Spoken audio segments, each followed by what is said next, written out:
obviously there is something I have to discuss here. Something that is unimaginably important, ladies and gentlemen, boys, girls, and NBs. I'm very suave today. I'm looking dapper, and you might be asking yourself, why are you looking so dapper, Hassan? And there's a good reason for it, right? There's a good reason for it. And it's not just because I'm going to be speaking to a future generation of lawyers later tonight at University of San Francisco Law School. It's because we're here for a funeral, ladies and gentlemen, boys, girls, and MBs. That's right. A second Trump affiliate has been hit. A second plane has hit the Trump Towers. Pamela Joe Bondi, an American attorney and politician who served, and I say served, as the 87th United States Attorney General from the year 2025 to the year 2026, a member of the Republican Party as the 37th Attorney General of Florida, has now been fired. That's right.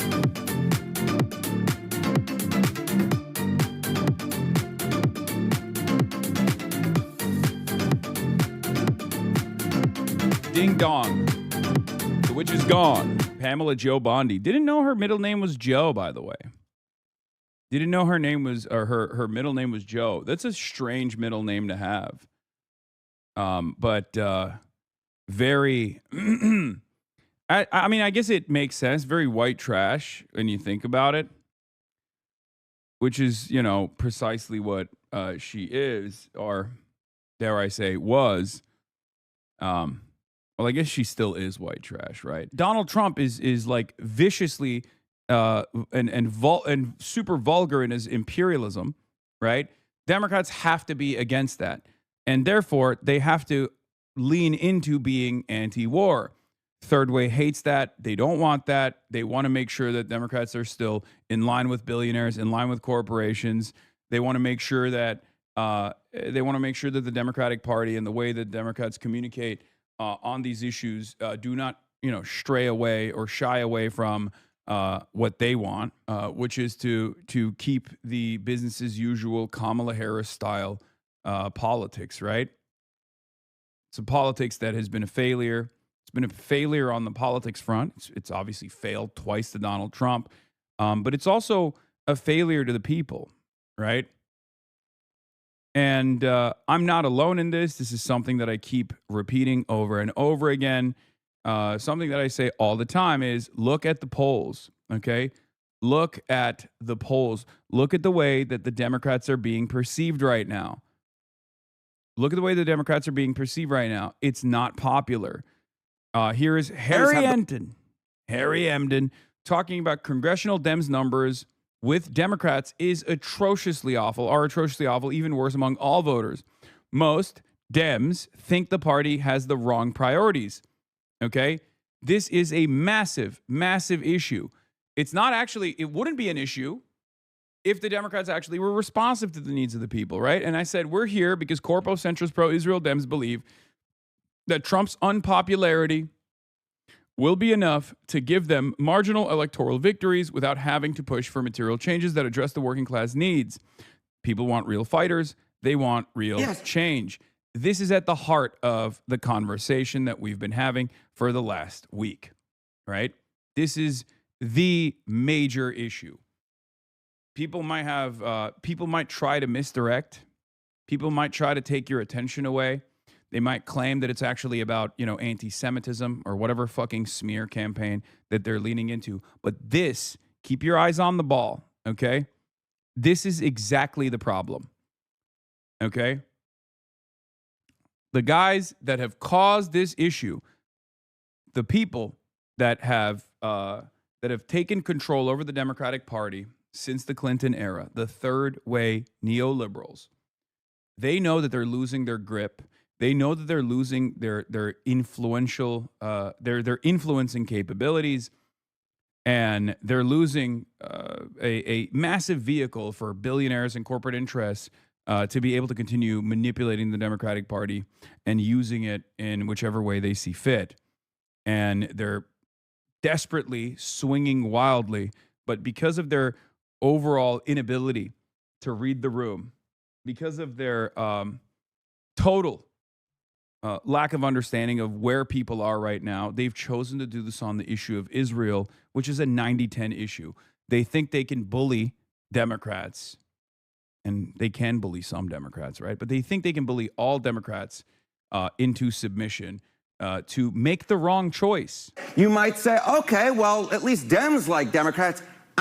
Not the case. Look at this. The majority of Democrats are independents who lean Democrats. Look at this. 55% say no, congressional Democrats do not have the right priorities. And then you just see a minority, 45% of Democrats say that congressional Democrats have the right priorities. This, to me, just jumps out at the screen because it screams primary challenges all over the map. And it says that even if Democrats don't like Donald Trump, they don't like their own party either when it comes.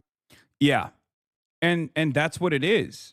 There are primary challenges, right? There are primary challenges, many of which I'm backing myself, right? Many of those primary challenges,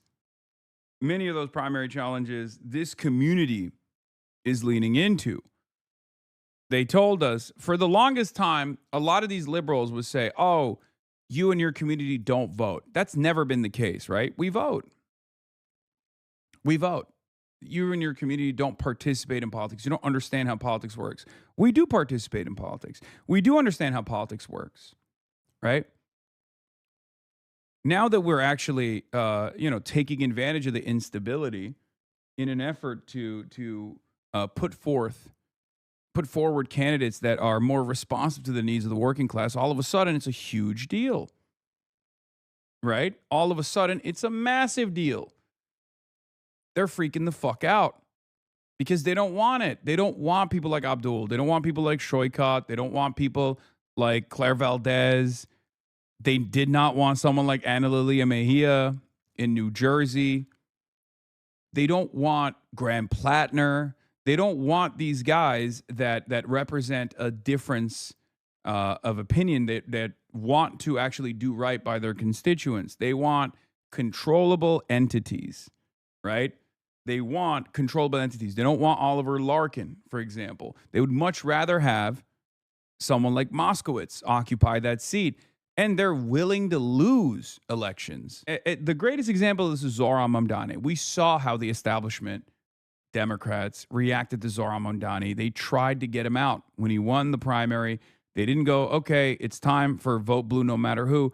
They actually turned around and tried to unseat him. They put up a right-wing opposition. They used a dynastic name in New York politics like Andrew Cuomo, in spite of the reality that he was a disgraced former governor who had to resign, right? And they were totally fine with doing that because Andrew Cuomo, in spite of his shortcomings, in spite of his awful behavior in office, is a controllable entity. He's not going to fuck the bag up. He's not going to do the right things. Like, think about it. Think about how New Yorkers perceive Zohran Kwame Mamdani right now. It hasn't been that long since he's been mayor, and his popularity's only increased. He's doing a lot. He's being a great mayor, right? First and foremost, I might have my disagreements with him every now and then, but he's just a mayor for New Yorkers, right? He's there for them. However, what would an Andrew Cuomo race look like? What would an Andrew Cuomo mayoralty look like? Business as usual, right wing, everything sucks. We got to give all the money to the police. It would have been devastating, right? It would have sucked. And Democrats prefer that. Democrats prefer that because Democrats don't want to do work. They don't want someone who is going to actually be a positive example that is going to cause voters to demand more. But as I was saying, Pam Bondi's disastrous performance in front of Congress, in front of that congressional hearing, I think that all but secured her demise.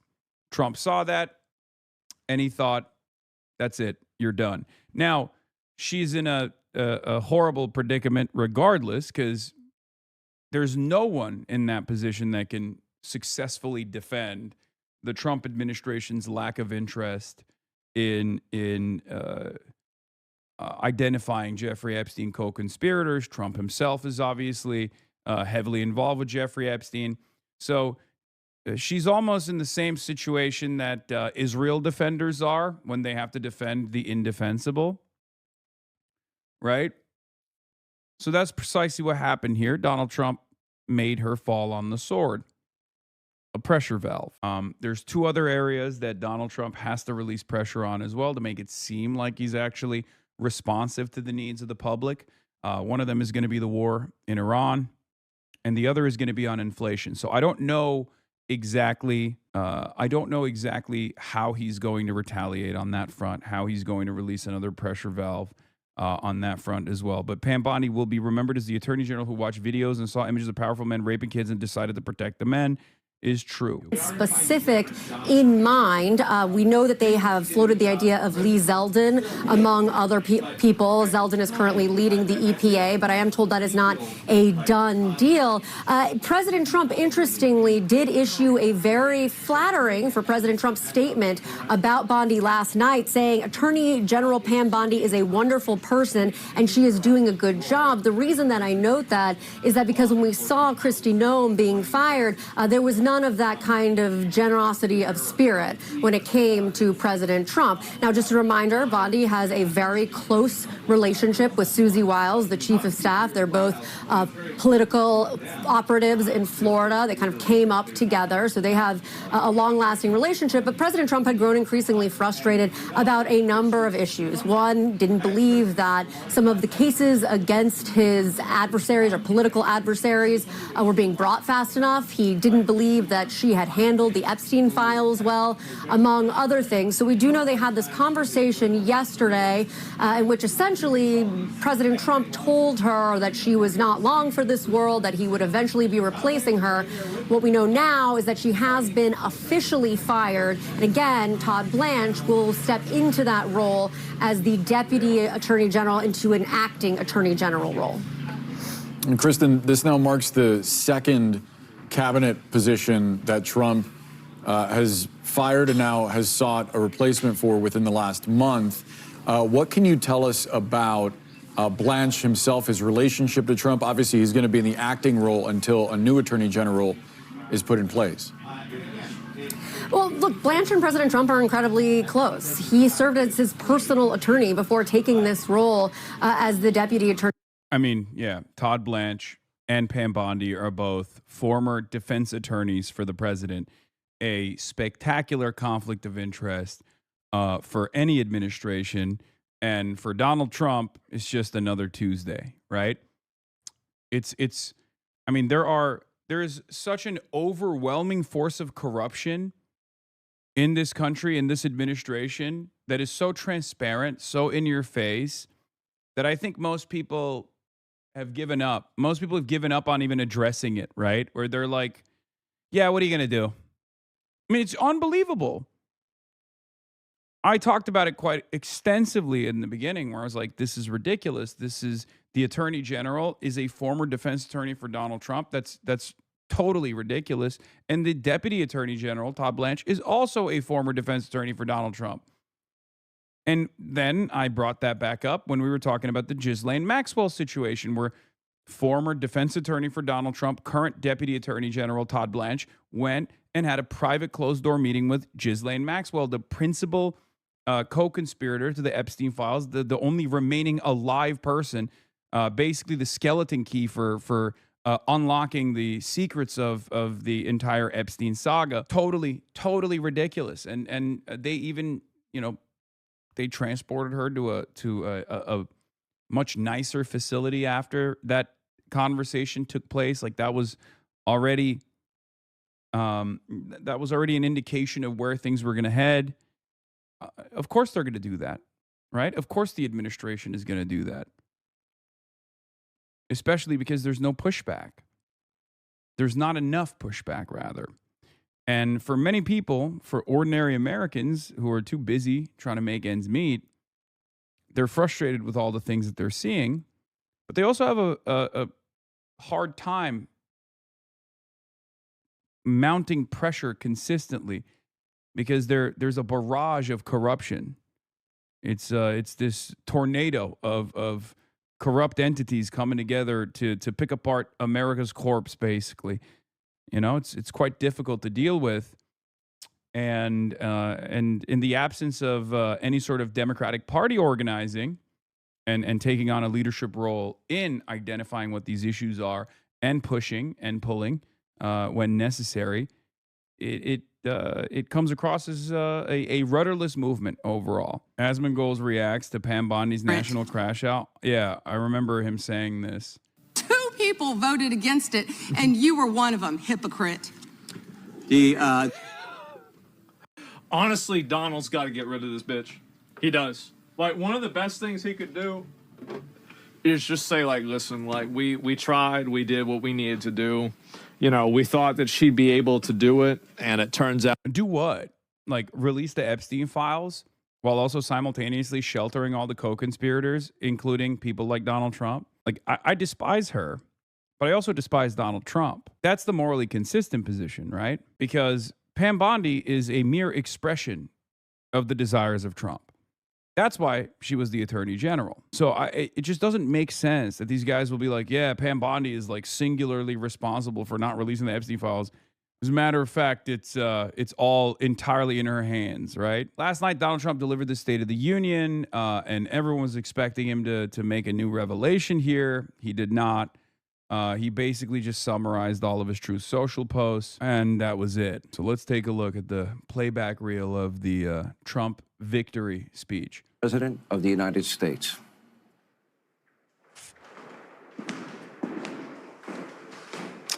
Thank you very much. My fellow Americans, good evening. As we speak this evening, it's been just 1 month since the United States military began Operation Epic Fury, targeting the world's #1 state sponsor of terror, Iran. In these past 4 weeks, I'm waiting for him to accidentally say Epstein's Fury. I believe in my heart that it will happen at some point. Also, one thing that I noticed, because I was listening to this while I was waiting to deliver my speech in the conference room that I was in, he was very winded. Like, he just seems tired. He seems out of it, you know? Labored breaths. He's angry. It's late. It's late for him. Kind of feels like he just doesn't want to do this at all. our armed forces have delivered swift, decisive, overwhelming victories on the battlefield. Victories like few people have ever seen before. Tonight, Iran's Navy is gone. Their Air Force is in ruins. Their leaders, most of them terrorist regime they led, are now dead. Their command and control of the Islamic Revolutionary Guard Corps is being decimated as we speak. Their ability to launch missiles and drones is dramatically curtailed, and their weapons, factories, and rocket launchers are being blown to pieces. Very few of them left. Never in the history of warfare has an enemy suffered such clear and devastating large-scale losses in a matter of weeks. Our enemies are losing, and America, as it has been for 5 years under my presidency, is winning, and now winning bigger than ever before. Before discussing this current situation, I also want to thank our troops for the masterful job they did in taking the country of Venezuela in a matter of minutes. That hit was quick, lethal, violent, and respected by everyone all over the world. After rebuilding our military during my first term, we have by far the strongest military anywhere in the world. And now we're... Yeah, so strong, and yet we cannot defend our allies. We cannot defend any of the countries that are oil-rich countries that give us trillions of dollars in investment in exchange for purchasing our weapons at a comfortable price point. Yeah, strongest military of all time, and yet, once again, has been taking L after L for the past 33 3 days now. Strongest military of all time, and yet we need an additional $200 billion to up our defense capabilities, our offensive capabilities. Strongest military of all time, yet we've utilized a quarter of our Tomahawk missile launchers. It's just, I don't know. It's kind of hard to make this argument, I feel like. This murderous regime also recently killed 45,000 of their own people who were protesting in Iran. 45,000 dead. For these terrorists to have nuclear weapons would be an intolerable threat. The most violent and thuggish regime on earth would be free to carry out their campaigns of terror, coercion, conquest, and mass murder from behind a nuclear shield. I will never let that happen, and neither should any of our past presidents. This situation has been going. Yeah, no one has ever seen numbers like the ones that the Iranian regime has slaughtered. Numbers always swinging wildly in every direction, and now it's 45,000. Last week he was saying it was 30. Sometimes he'd say it's 50. Now he's saying it's 45,000. Also, what's interesting about this, I mean, obviously the numbers are utterly irrelevant for these people. They're just trying to justify, bombing Iran in this weird, distorted, totally twisted manner where it's like, oh yeah, we're saving the Iranian people from the government by killing Iranian people, right? But every other part of this story, which is supposed to be a justification for why they're bombing Iran, is also ridiculous. Father of the roadside bomb, Qasem Soleimani, it's bullshit. He also brings up the fact that he destroyed the JCPOA, which is ironic because the JCPOA was a resounding success in terms of developing diplomatic relations with Iran. It totally undermined the hawkish posture that we had towards Iran. All of a sudden, there was actually success in terms of undermining the nuclearization initiatives, like the nuclear proliferation that Iran was engaging in, which obviously, if you're being sincere, if you're looking at the situation, as far as like the nuclear proliferation of Iran, you understand that their enrichment process was simply to gain leverage so they could get sanctions relief. It wasn't actually a sincere attempt to develop a nuclear weapon. Every single thing that he's brought up are Foundation for Defending Democracy talking points, copied and pasted.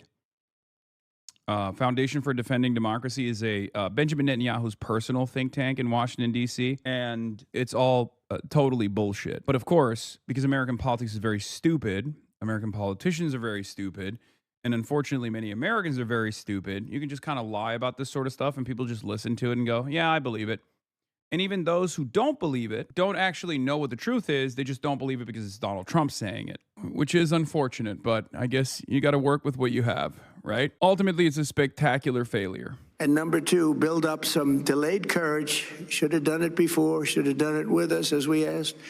Go to the Strait and just take it, protect it, use it for yourselves. Iran has been essentially decimated. The hard part is done, so it should be easy.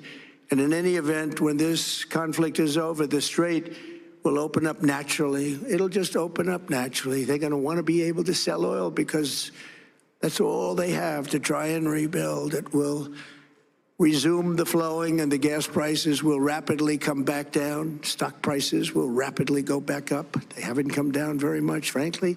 They came down a little bit, but they've had some very good days over the last couple of days. We've done actually much better than I thought, but we had to take that little journey to Iran to get rid of this horrible threat. With our historic tax cuts, where people are just now talking about receiving larger refunds than they ever thought possible, they are getting so much more money than they thought. That's from the great big beautiful bill. Our economy is strong and improving by the day, and it will soon be roaring back like never before. It will top the levels that it was a month ago. I've made clear from the beginning of Operation Epic Fury that we will continue until our objectives are. Yeah, there's this other problem here as well. because countries no longer have to think about whether or not they create energy independence for themselves by way of renewables, which are, once again, produced almost entirely the systems necessary, solar panels and all of the other components necessary to build a robust energy grid that focuses on renewable energy come from China, right? So a big point of contention at Davos and all these other summits that were, that were happening in the build up to Trump taking Venezuela and then waging war against Iran. A big point of contention from the American side always was constantly telling Europe, don't move towards green energy. Do not move towards green energy. You will not be able to develop energy dominance that way. You're just going to increase your reliance on China this way. It's very stupid, right? That only works if there's stability. That only works if there's no disruptions in the oil and gas side of things. If there's no disruption in the delivery of oil and gas to Europe and to the Asian markets. Now Donald Trump has basically presented the argument that there is no stability, or they will be entirely reliant on the United States of America providing oil and gas. Europe already experienced a piece of that with the Russia war against Ukraine, where they gained independence from their reliance on Russian gas, Russian oil. And they celebrated that decision, even though that decision led to much more expensive energy prices, a crisis that was boiling up. And now it's gotten significantly worse. So Donald Trump has basically proven that if countries want to have energy independence, they have to move away from their reliance on fossil fuels. True energy sovereignty comes from renewables. So now competent governments are probably going to go to China and demand more help. They're going to purchase more solar panels.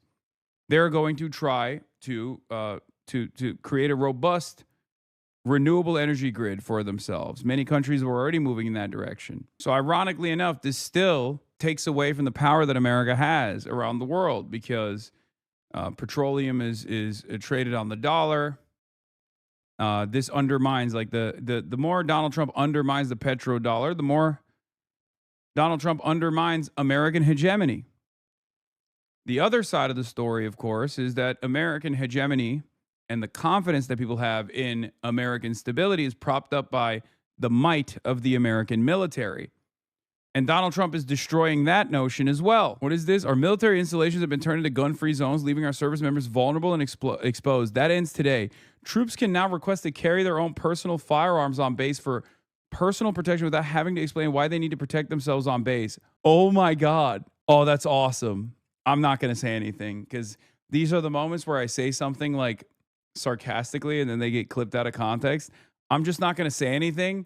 Yeah, good luck to the American military. Wow, that seems like a cool thing. Deciding to play on New Game Plus difficulty, I see. Interesting. Very, very interesting. Sure. Cool. That's cool. Yeah, no, I can't think of I can't think of a better place to just like have a bunch of guys armed to the fucking gills, dude. Our great republic was founded on a simple yet bold idea. Our rights as citizens are not granted to us by government, but instead by God. 250 years ago, the Revolutionary War was fought to secure our God-given rights.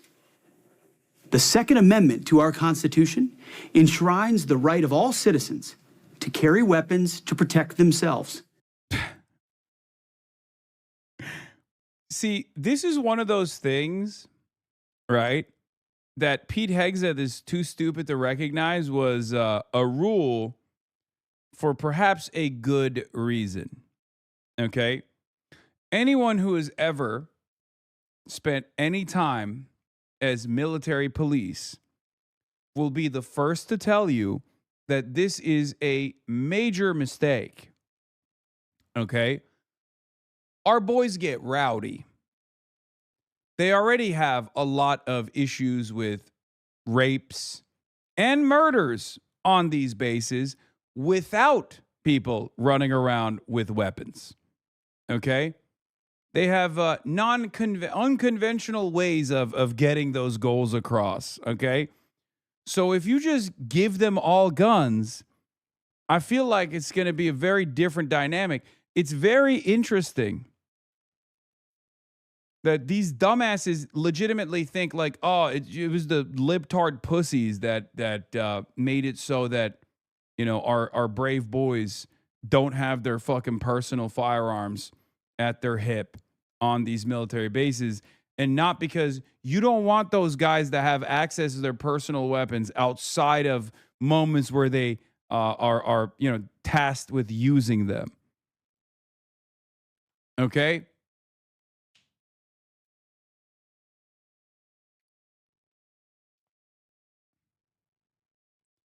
Cool. Their families, What do you say? And their fellow countrymen. The War Department's uniformed service members are trained at the highest and unwavering standards. These warfighters, entrusted with the safety of our nation, are no less entitled to exercise their God-given right to keep and bear arms than any other American. Our warfighters defend the right of others to carry. They should be able to carry themselves. Recent events like what happened at Fort Stewart, Holloman Air Force Base, or Pensacola Naval Air Station have made clear that some threats are closer to home than we would like. In these instances, minutes are a lifetime, and our service members have the courage and training to make those precious short minutes count. Before today, it was virtually impossible. Most people probably don't know this. It was virtually impossible for War Department personnel to get permission to carry and store their own personal weapons aligned with the state laws where we operate our installations. I mean, effectively, our bases across the country were gun-free zones. Unless you're training or unless you are a military police. I wonder if there was a good reason for that. Because, like, when I think of like American military bases having such a rule, my assumption is there's probably a good reason for that, you know? Given a bunch of 18-year-olds that are, you know, going through some crazy emotions and constantly getting yelled at, constantly bullying one another, an unlimited amount of access to weapons kind of doesn't feel like the right thing to do. In January of this year, Google co-founder Sergey Brin made his first major political donation. After he wrote a $20 million check to start a new super PAC, more million-dollar checks started flowing in from other Silicon Valley heavyweights. Nice. So what was it about this moment that moved Brin to get involved in politics for the first time? Why now? Mr. Brin, you are worth $245 billion. Start paying your fair share of taxes. A proposed tax on billionaires living in California is gaining national attention. I mean, how many yachts do you need? They just keep getting wealthier and wealthier, and us on the bottom are just getting stuck with more debt. When Sergey Brin wrote that $20 million check, he was responding to an unprecedented political moment. We will deliver universal child care for the many by taxing the wealthiest few. At a moment of skyrocketing costs for healthcare, utilities, and groceries, a group of labor unions in California are making a bet with huge stakes. The 214 or 15 billionaires in California collectively have $2.2 trillion worth of wealth, which is just an unimaginable amount of money. What we've proposed is a one-time 5% tax on their worldwide assets that will produce $100 billion. So we went to California to find out, is a wealth tax key to solving the state's problems? Or is it the first domino that could take down the fourth largest economy in the world? You would see a significant reduction in taxes because taxpayers will move. What can the fight over California's wealth tax tell us about the problems our country faces and how to solve them?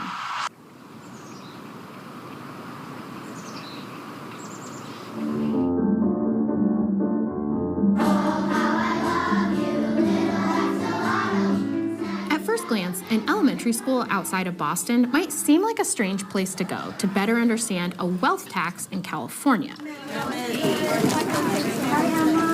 But once you understand what's going on here, it becomes more clear. 8 years ago, school breakfast was stigmatized. Our breakfast program, we served maybe 2% of students. But on this day in Watertown, Massachusetts, just outside Boston, every kid gets free breakfast. Same with lunch, and same at every public school across the state. Here you go, Caitlin. Hi, Francesca. Hi, good, how are you? That's because back in 2022, the state's voters approved a ballot initiative called the Fair Share Amendment. The proposal would require people who make over $1 million to pay 4% more in state income tax. Across the state, 2 free meals a day at school are saving millions of families money on groceries. Better trains and buses and tuition-free community college are lowering their transportation and education bills. All of it. That's where I'm from. That's my high school. I don't understand. Did every billionaire and millionaire escape Massachusetts then? Like, is that what happened? How are they surviving with this unjustifiable attack against their wealth? This doesn't make any sense to me. They've basically killed all innovation in the city, right? Paid for with the millionaire's tax. Every year when Massachusetts reaffirms that we're having a free breakfast and free lunch, I breathe a sigh of relief. Everybody in Massachusetts who was a lobbyist and a spokesperson for the wealthy, they said, oh, we're going to see an exodus, a mass exodus of the wealthy. And these guys are going to say, okay, I'm going to go to Florida instead of staying in Massachusetts. And it's a very legit concern. So Massachusetts doesn't want to position itself in a way that our tax code is an impediment to economic growth. Well, guess what? There was no mass exodus. In fact, the number of millionaires in Massachusetts actually grew close to 40% in the 2 years after the amendment passed. Now, this same argument is being recycled in California. It's the California gold rush in reverse. What the hell? What do you mean it didn't fail? An economist would never lie to me, dude. Are you telling me that economists lie with regular frequency? That's crazy. Are you telling me that people with a vested interest, people whose entire paycheck relies on them just telling the public straight up lies about the dangers of taxing the super rich, we're actually lying once again? What the fuck?